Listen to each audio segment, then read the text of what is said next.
Berawal dari kisah seorang pria mengetahui semua tentang kehidupan yang sedang dialami oleh si wanita tersebut.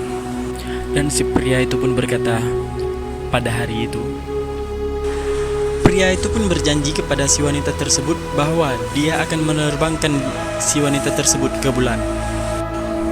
Lalu si pria tersebut mencoba untuk terbang melalui sebuah atap yang ada di dekat mereka. Namun sayangnya, semua perjuangannya itu sia-sia, guys. Laki-laki tersebut pun terjatuh hingga berdarah. Melihat kondisinya sudah terluka parah, si pria itu berkata, apakah aku sungguh akan mati di sini? Si wanita tersebut menjawab, mungkin saja. Dengan salju sebanyak ini, ambulan juga akan kesulitan datang kemari. Lalu si wanita tersebut pun berkata, jika kamu tidak mengejarku, kamu pasti akan baik-baik saja. Aku tidak bisa percaya kamu membuang nyawamu begitu saja. Tapi si pria itu pun senang mengejar si wanita tersebut. Di dalam kondisi yang seperti itu, si pria tersebut pun berhayal dan berkata, lagi pula sekarang kita bisa menikah, bukan? Ini sungguh membingungkan. Meski akhirnya aku bisa menikah denganmu, tidak aku sangka aku akan meninggalkanmu sebagai seorang janda. Bahkan sebelum kita menikmati kehidupan pernikahan kita. Si wanita itu pun memberitahu kepada si pria tersebut bahwa ia hanya mengujinya. Si wanita itu pun dari awal tidak ingin menikah dengan si pria tersebut. Selain itu, si wanita tersebut berkata, jika kamu tahu siapa sebenarnya, aku yakin kamu tidak akan mau menikah lagi denganku.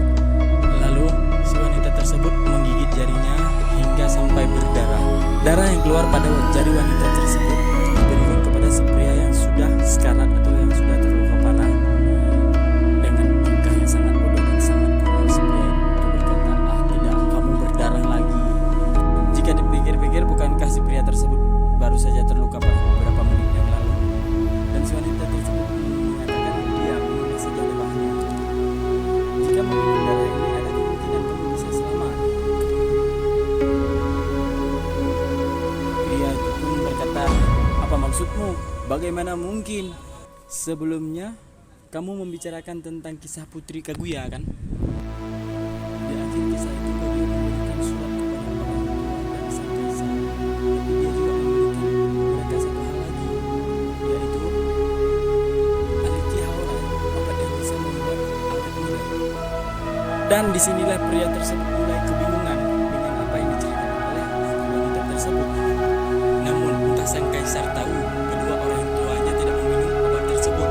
Bagaimanapun juga, hidup abadi itu tidak ada artinya jika tanpa ditemani oleh orang yang mereka sayangi.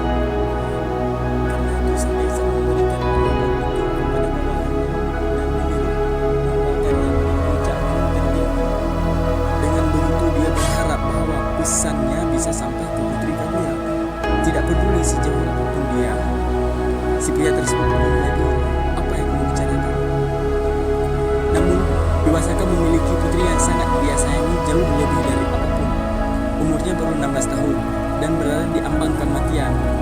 Dan karena itu, di saat ia memegang obat keabadian di tangannya, sebuah keinginan yang sangat bodoh terlintas di pikiran. Dia telah bersumpah setia pada kaisar, tapi dibandingkan itu nyawa putrinya jauh lebih penting.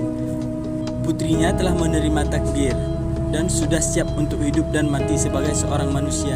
Tapi dibandingkan dengan martabat putrinya, wanita itu jauh lebih penting.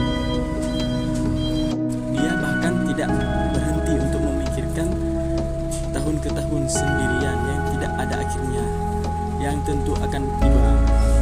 Tanpa mengatakan apapun, Iwasaka memaksa putrinya meminum obat tersebut. Semua ini terjadi 1400 tahun yang lalu.